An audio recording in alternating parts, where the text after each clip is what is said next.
Ang kauna-unahan pong magfa-file ng impeachment complaint laban kay Pangulong Bongbong Marcos dahil po pinayagan niya na dalhin ng isang Pilipino si Pangulong Rodrigo Duterte sa kamay ng mga dayuhan.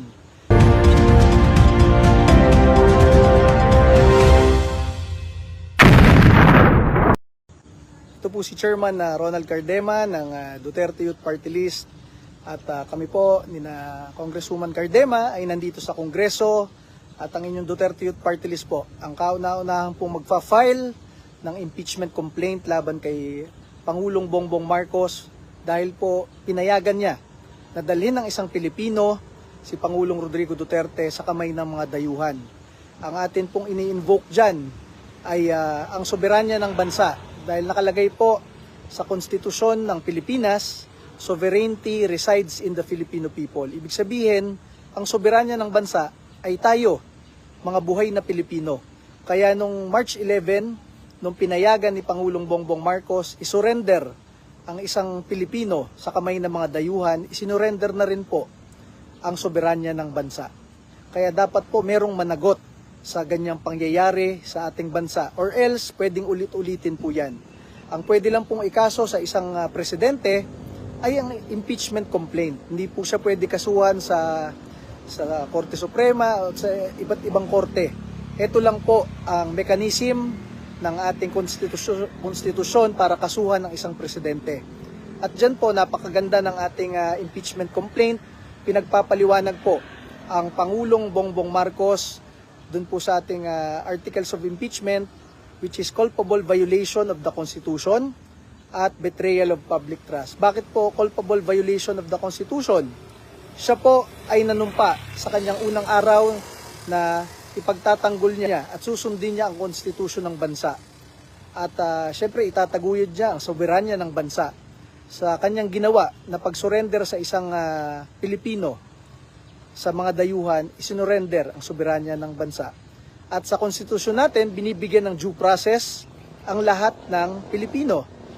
Binigyan na nga ng due process actually nung ICC sa Rome Statute. Ang isang inaaresto kailangan isurrender sa local judicial authority muna yung inaaresto. Ginawa ba ng Pilipinas? Siyempre hindi rin. So dun pa lang hindi nabigyan ng due process si Pangulong Rodrigo Duterte. Betrayal of public trust. Dahil alam nyo, hindi lang isang Pilipino yung kanyang dinala doon. Yung Pilipinong yon ay naging Pangulo ng Pilipinas at ipinagkatiwalaan yon ng 16 million na Pilipino. At nung naging tumakbo rin si Bongbong Marcos, ipinagkatiwala rin kay Bongbong Marcos na itataguyod niya ang mga Pilipino kasama doon si Rodrigo Duterte. At sa kanyang mga ginawa na pagpapadala sa ibang bansa kay Rodrigo Duterte ay na-betray yung pagtitiwala natin sa kanya, betrayal of public trust. At kung maalala ninyo, yung mismong eroplano, yung private jet, ay chinarter po, binayaran ng Office of the President. Sino bang pinuno ng Office of the President? It is the President himself. So dun po sa mga articles na yun, napakasimple, napakaklaro. Sa tingin po natin, sa tingin ng Duterte Youth Party List, meron pong violation si Pangulong Bongbong Marcos. Hindi ito yung katulad nung kay Vice President Sara Duterte, na napakaraming nilagay na provision doon at kung ano-anong allegation at violation, lahat na nang pwedeng isingit. Dito po talagang nilagay natin, culpable violation of the Constitution and betrayal of public trust. Dahil lang po sa isang bagay, isinurrender ng ating presidente ang soberanya ng bansa nung sinurrender niya ang isang buhay ng isang Pilipino. Alam nyo, dito sa ating bansa, lahat nga ng aarestuhin, kahit opisyal ka, kurakot or anything, minsan nagkaka-hold departure order para hindi makaalis ng Pilipinas, di ba? Tapos yung ibang OFWs na doon nananagot ng kanilang krimen sa ibang bansa, tinatangka natin dalhin pa uwi ng Pilipinas. So kung ganun ang ating policy, na hindi natin pinapalabas ng bansa yung mga nagkakakaso dito, at yung mga Pilipinong nagkakakaso sa ibang bansa, tinatangka nating iuwi dito, bakit itong Pilipinong to? Talagang dinala sa ibang bansa, binayaran pa gamit ang pondo ng bayan yung eroplano para dalhin siya sa ibang bansa.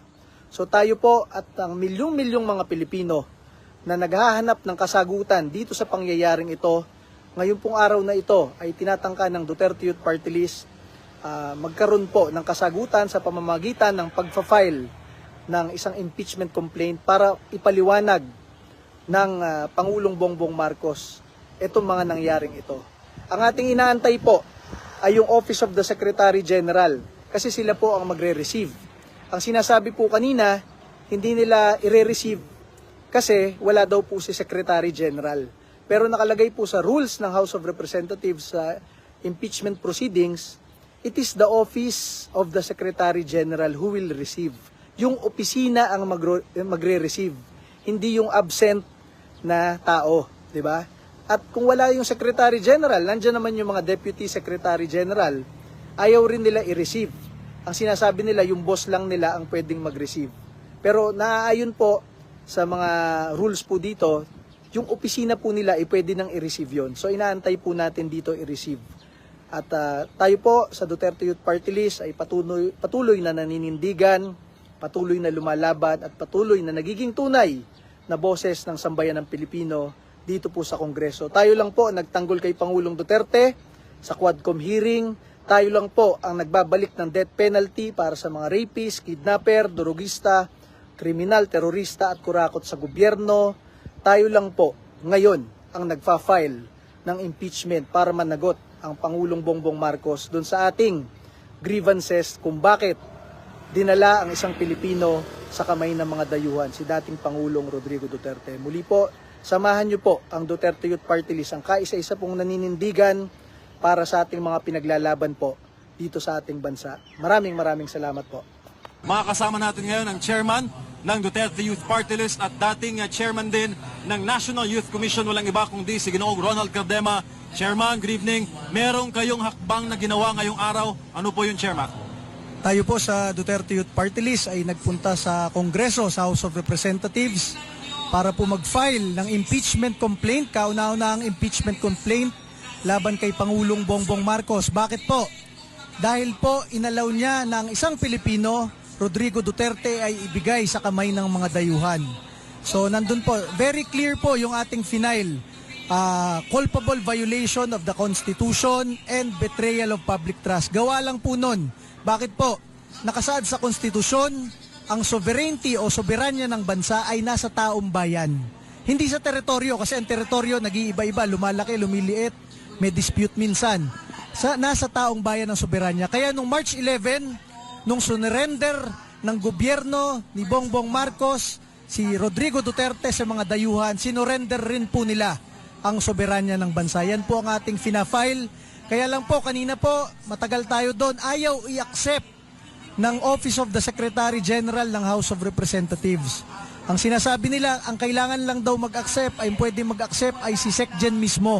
Ang sinasabi namin, nakalagay sa rules, it is the Office of the Secretary General who will accept it, not the Secretary General himself.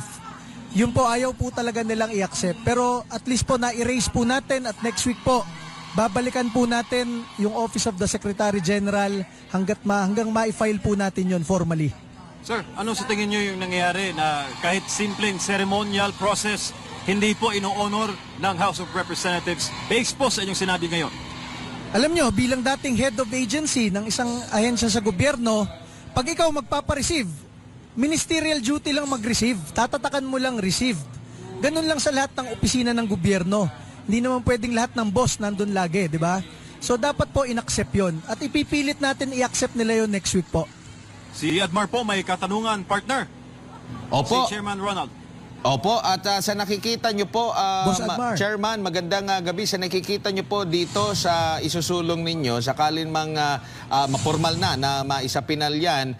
At ano po ang inyong inaasahan considering malapit na rin na halimbawa magbabago na rin yung... Di namin makuha yung feedback ni partner Admar. Pero sir, sa mga umaasa na magkakaroon ng hustisya sa ilalim ng Marcos Jr. administration, ang Duterte Youth Party List po ay pasok po sa kahit anong survey. Ano po ang commitment ng Duterte Youth pagdating po sa 20th Congress? Alam nyo, ang Duterte Youth Party List, kaya kami nandyan para maging boses ng taong bayan. Hindi namin trabaho mamigay ng ayuda dahil hindi naman social welfare officer ang mga congressman. Hindi namin trabaho maging engineer at mag-identify ng project. ang trabaho namin maging boses ng taong bayan at gumawa ng batas para sa taong bayan. So sana makita nyo po ang paninindigan ng Duterte Youth Party List laban sa mga kriminal. Tayo lang nagbabalik ng death penalty para sa kanila. Laban sa mga terorista, tayo lang nakikipaglaban laban sa NPA. At para po kay Pangulong Rodrigo Duterte, tayo lang ang nagtanggol. At kay Vice President Sara Duterte, alam nyo, makita ninyo, ang Duterte Youth Party List lang po ang ine-endorsong party list ni Vice President Sara Duterte. Ginawa po niya yung mismong endorsement niya 2 weeks ago. Video ang ginawa ni Sara Duterte po. So kung si Sara Duterte at si Rodrigo Duterte ay ine-endorso po ang Duterte Youth Party List, alam nila na tayo ang tunay na kasama nila at kaalyado nila sa Kongreso. Sabi nga ni Vice President, ang kaisa-isang nagtanggol kay Pangulong Rodrigo Duterte sa Kongreso. Alam nila na tayo, kahit anong mangyari, tayo ang magkakasama sa labang ito dahil tayo ang tunay na lumalaban, tayo ang tunay na naninindigan, at tayo ang tunay na nagiging boses ninyo sa Kongreso. At tayo po ay nangunguna na noong January pa lang, February, March, April, at ngayon pong Mayo, 1 linggo na lang. Sana po wag kayo magpadala do sa, wag na natin iboto yan kasi panalo na yan, sa iba na muna tayo. Ba't pa kayo tataya sa ibang walang paninindigan? Nandito tayo na mayroong paninindigan talaga at matapang talaga at tunay na lumalaban talaga para sa inyo at nagiging boses ninyo sa Kongreso. At 1 linggo na lang po, sana po maibanggit nyo tayo, Duterte Youth Party List, sa inyong mga kamag-anak, sa inyong mga kapitbahay, sa inyong mga kaopisina at kaalyado. At syempre ang kasama ninyo ng mga Duterte supporters po. Muli po, ito po si Chairman Ronald Cardema ng inyong number 5 Duterte Youth Party List. Isang paalala po pala, ang dami ko kasing nakakasalubong, nagsasabi sa akin, Sir, idol ko po kayo, pa-picture po. Tapos Sir, binoto ko po kayo sa Kabataan Party List. Isa sabi, binoto ko po kayo sa Duterte Kabataan Party List. Hindi po tayo yung Kabataan Party List ni Raul Manuel, ha. Sila yung nagre-recruit sa inyong mga anak, apo, at kabataan Pilipino papunta sa mga makakaliwang grupo. So tayo po ay number 5 Duterte Youth Party List. Makita ninyo yung pangalang Duterte, yun tayo. Kaisa-isa sa mga party list, Duterte ang pangalan. At alam nyo, dahil sa pangalang yon, yun ang inyong mapagkakatiwalaan at ine-endorso po ng Pangulong Rodrigo Duterte at ni Vice President Sara Duterte para inyong maging kinatawan sa Kongreso. Muli po, ito po si Chairman Ronald Cardema ng inyong number 5 Duterte Youth Party List.